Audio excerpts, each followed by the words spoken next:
36 വർഷമായിടാ മനസ്സേ ഞാൻ പോലീസില്.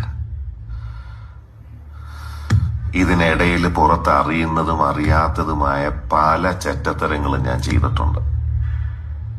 പക്ഷെ അതിനൊന്നും എനിക്ക് ഒരു റിഗ്രറ്റും ഇല്ലടാ. 2 ദിവസം കഴിഞ്ഞ് ഞാൻ ഡിപ്പാർട്ട്മെന്റിൽ നിന്ന് റിട്ടയറായി DYSP മെഡലും വാങ്ങി ഇറങ്ങുമ്പോ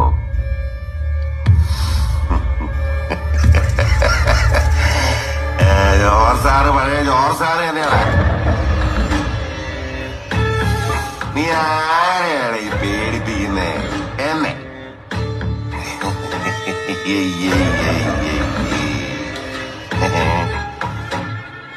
നിന്നെ കാണാൻ ജോർജ് സാർ ഇവിടെ വന്നിട്ടുണ്ടേ. നിന്റെ മുമ്പില് ജോർജ് സാർ ഇങ്ങനെ നിൽക്കുന്നുണ്ടേലേ നീ ജോർജ് സാറിനെ ഇനിയും